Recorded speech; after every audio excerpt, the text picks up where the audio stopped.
ayọ̀ a lè wí lè ṣe awúwo má ṣe é pé àìkú àìrí àìdíbàjẹ́ ọba tó ń jẹ́ èmi ni má ṣe bẹ̀rù akọ́dá gbogbo ohun títí ń bẹ àṣẹ̀dá tí ò sí mọ́ jẹ̀lẹ́ńkẹ́ la bá wọlé lónìí. Just be dancing to the one that sits on the throne. Lord, we thank you. Lord, we give you all the glory, honor, adoration. We reference you because you are God. You are not a man. We search through eternity, we find out that you are the best. Nobody can be compared with you. Oluwaṣe o. Máa ra jó sọ́tún, máa jó sósì, ọba àwọn ọba ló ń ṣe.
God bless you. Ọba tíá, ọba tíá, ayọ̀. Ọba tíá, ayérayé là ń sọ. AlujoHymn future with Segun Oluwayomi. Ọba wa nìkan ló ń ṣe. A lè wú lè ṣe ni. Ọlọ́run àánú ẹ ṣé o. Olúwa ẹ ṣé o. October máa ń lọ díẹ̀ ó ń lọ. Ọba wa. Ọba wa.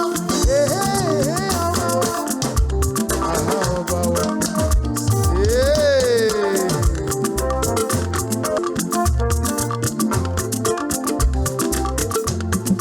Bẹ́ẹ̀ ni ayérayé ló ń ṣe kì í ṣàwa. Fún àánú tó pọ̀ bí iyanrìn tí a ń gbà lójoojúmọ́. Ọdún yìí ti ń lọ díẹ̀ o. Ó ti ń lọ díẹ̀ o. Wọn ò ní fi yín ṣọdún lórúkọ Jésù. Ayọ̀, ó rántí ìgbà tá a bẹ̀rẹ̀ bí mo ṣe máa ń jókòó nì. A ní ká rọra fi jẹ̀lẹ́kẹ́ ṣe lónìí. Tí Olúwa rí láti ẹ̀kún rẹ̀, ayé àti àwa tá a tẹ̀dó sínú rẹ̀. A lè wí lè ṣe, a lè ṣe lè wí gbogbo nílé Jésè kìnìún ẹ̀yà Júdà. Lord, we say there is nobody can be compared with you. We search through eternity, we find out that you are the best. As old as you are, you've never changed. You can never change. Because you are God, you are not a man. Ọlọ́run tí ò bẹ́ ẹ̀ṣẹ̀ wò lára wa. Ọlọ́run tí ò jẹ́ kí ẹ̀yà ara wa ó daṣẹ́lẹ̀. Lord, we thank you. Lord, we thank you.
ayé tú ẹ sílẹ̀ ìyìn nìkan ló lè fi gbé ọwọ́ Ọlọ́run sókè olórin yẹn ní ọwọ́ Olúwa ó ṣiṣẹ́ agbára ìyanu lọ̀rọ̀ rẹ̀ ó yí ayé mi padà orísun ìyè orísun tí kì í ọwọ́ Olúwa ó ń ṣiṣẹ́ agbára.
For those of us that are from Igbo land, we are praising God on your behalf today. We are in the month of October. Third Sunday in the month of October. It's the faithfulness of God that has been keeping you. For those of you watching us on Orisun, this is AlujoHymn Vision with Segun Oluwayomi. So you can join us on all our Orisun platforms too. Orisun TV on TikTok, Orisun TV on Instagram, Orisun TV on YouTube. Our man.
sókè. Gbogbo ọ̀nù. Ó dùn mí pé mi ò gbọ́ Igbo. Igbo kwọ́nù kwọ́nù.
Lord, we thank you.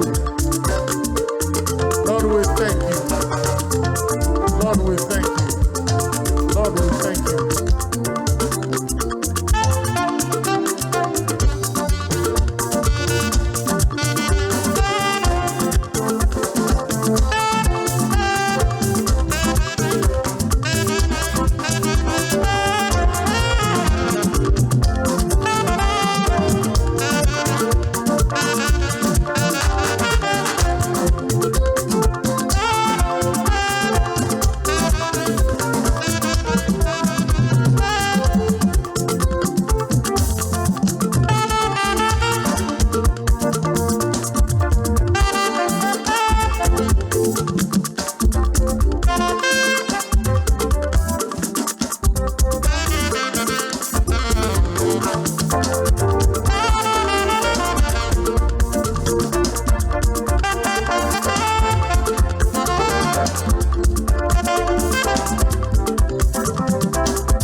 Ọlọ́run lókè ọ̀run.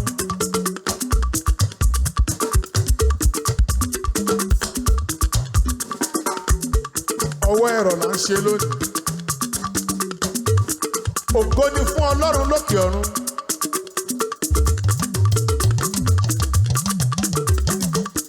Ó ṣe àyẹ̀yẹ́. Àánú máa ló ń sọ̀rọ̀.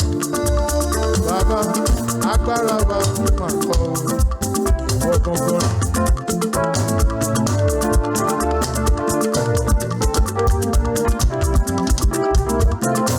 Àánú máa ló sọ̀rọ̀. Bàbá agbára wa kọ́ o. Ìwọ gangan máa ní ọlọ́ni o. Àbí ta ni àyàn?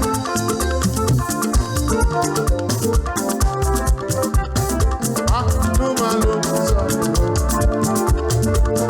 Agbára wa máa kọ́ o. Ìwọ ká tó dá ayé lẹ́tí wa.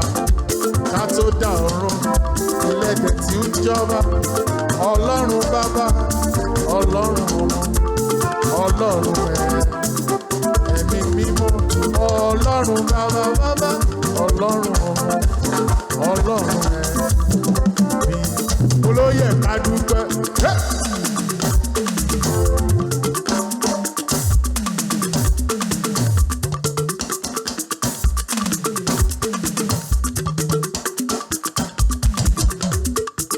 A máa tó wọ rédíò nísìn.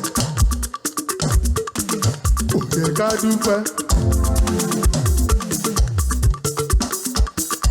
Ó yẹ ká dúpẹ́. Àrà sán. Atẹ́gùn fẹ́ òtútù nù. Ìjìjà kò gbé wà lọ. Ó yẹ ká dúpẹ́. Ẹ wálé. Olórin kan tó kàn wá sí mi nínú ẹ̀mí nísìn. Mo fẹ́ kọ síta. Bàtà wà kékeré tí wọ́n fẹ́ bẹ̀rẹ̀ bàbá Ọbádáre lórí NTA gbà yẹn, orin yẹn ló máa fi ń bẹ̀rẹ̀. Àṣírí rẹ kò bò mọ́ o, èṣù ó ti gbé o.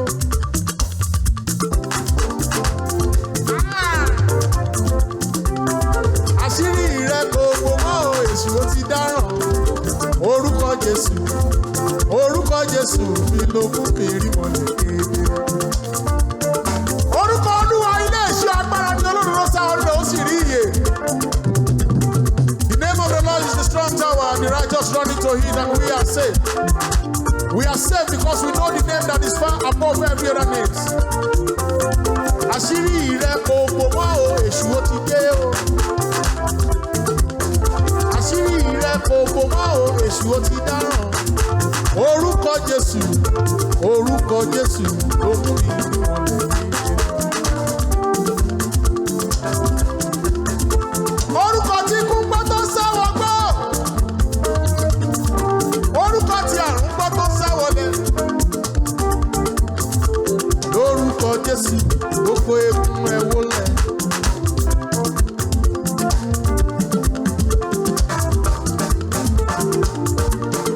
Ọ̀rẹ́ mi Táyọ̀ Ìbíyẹyẹ, God bless you. Lórúkọ Jésù gbogbo egun ẹ wólẹ̀. Àwọn ọ̀hún ti bẹ̀ láyé. Àtàwọn tí ń bẹ lọ́run, àtàwọn tí ń bẹ láyé, àtàwọn tí ń bẹ lọ́run, àtàwọn tí ń bẹ nísàlẹ̀ yìí kí wọ́n wólẹ̀, àtàwọn tí ń bẹ nísàlẹ̀ yìí kí wọ́n wólẹ̀ lórúkọ rẹ̀.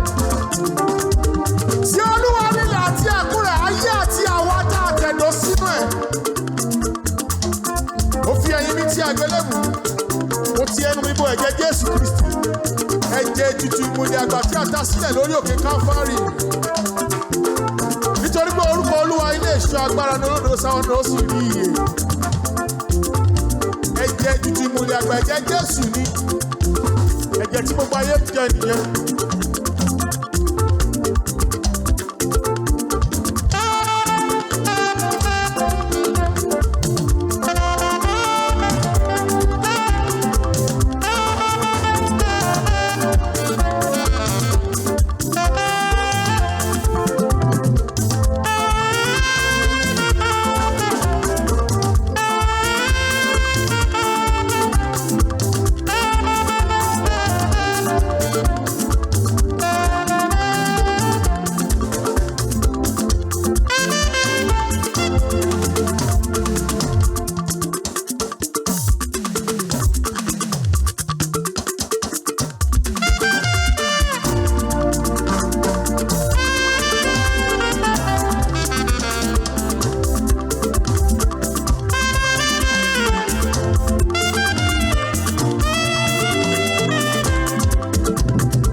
Ẹ káàbọ̀ lórí rédíò.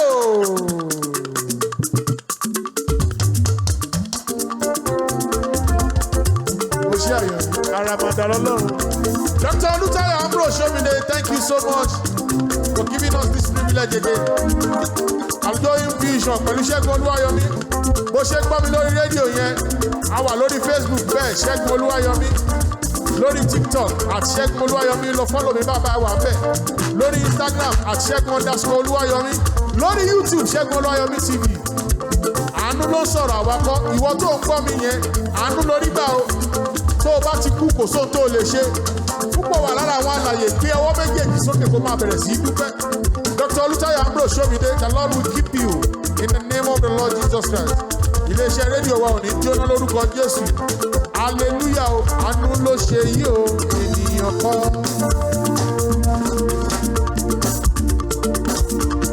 Àánú ló ṣe yí o, ènìyàn kan o. Àánú ló ṣe yí o, ènìyàn kan o. Ayérayé máa ní. Kí ló ṣẹlẹ̀ lórí rédíò? Victor, aṣẹ́gun àti ajogún ni a jẹ́.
Gbàdúrà sọ́ba mi Èdùmàrè.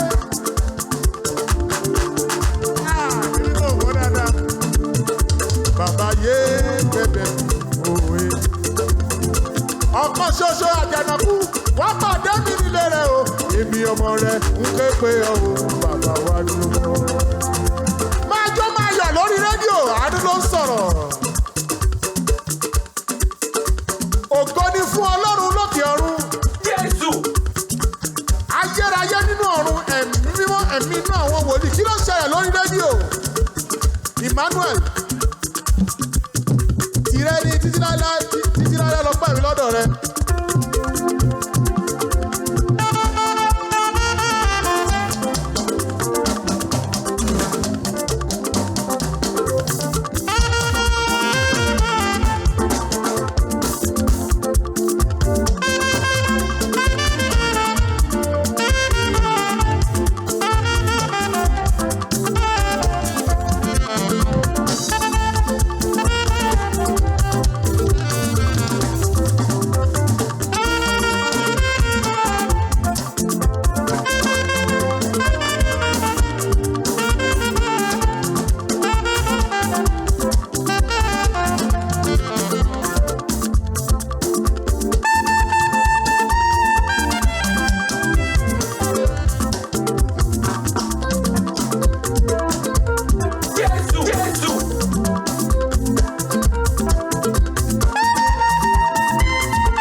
ọba tó ń ṣoore fẹ́ni láì wo bẹ̀.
Ṣẹlẹ̀ lórí rédíò Emmanuel mo rọ́wọ́ rẹ láyé mi.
ní ká sáré mú lọ báyẹn ní lórí rédíò kí ló ṣẹlẹ̀ lórí rédíò Adétúnjí gbé Olúwa pẹ̀lú mi.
ẹjọ́ máa lọ bẹ́ẹ̀ ẹ jẹ́wọ́ ara yìí ẹ fi ìlú yín ọba àwọn ọba.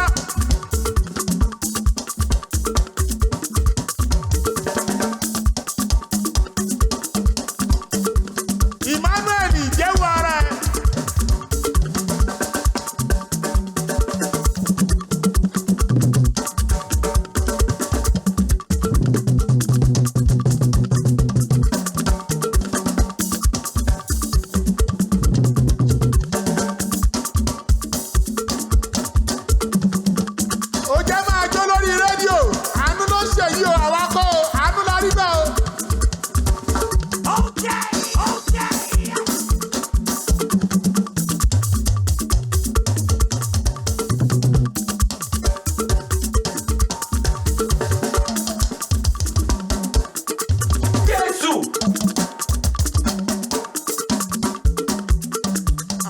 Onídìí fẹ́ dà mí lọ́pọ̀lọ́rùn o.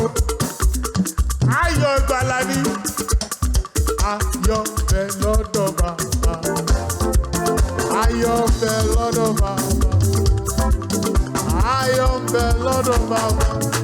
Báwa ayọ̀ bẹ láti ní bàbá. Ókè kí ló ṣe lórí rédíò? Àbáyọ̀mí. Ọba ògo àlàáfíà mo fẹ́ràn rẹ. Ìfẹ́ rẹ ju ti iye kan lọ. Wọ́n ò súnmọ́.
ẹlẹ́ṣẹ̀ ò lè débẹ̀ o.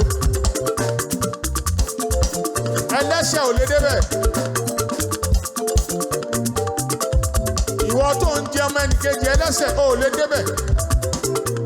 Ìwọ tó ń jí owó kó lọ́fíìsì ò lè débẹ̀. Ìwọ tó ń yíwèé ò lè débẹ̀.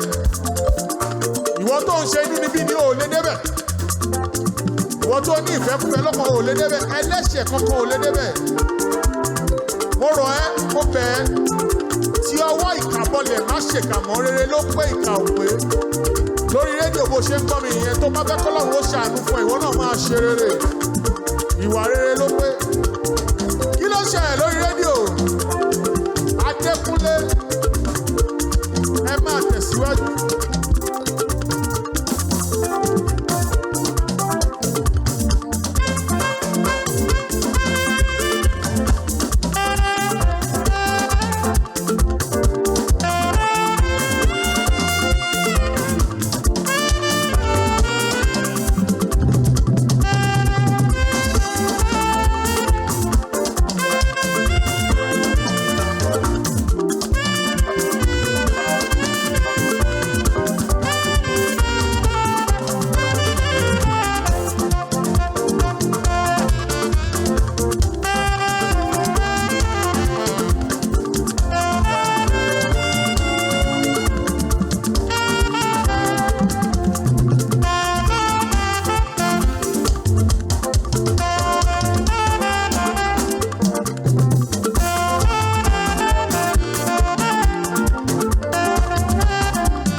Adá ọpẹ́ padà sọ́dọ̀ ẹni tó lọ́pẹ́. Adá ọpẹ́ padà, yes Lord, we thank you. Sọ́dọ̀ ẹni tó lọ́pẹ́. See you next week by God's grace. Adúpẹ́ lọ́wọ́ aláṣẹ iléeṣẹ́ yìí, Dr. Femi Aderibigbe. The Lord bless you. The Lord will keep you. Iléeṣẹ́ yìí ò ní jóná. Dr. Ambrose Yomide, ẹ ṣé o. Thank you so much. God bless you. See you next week by God's grace. Oh, double!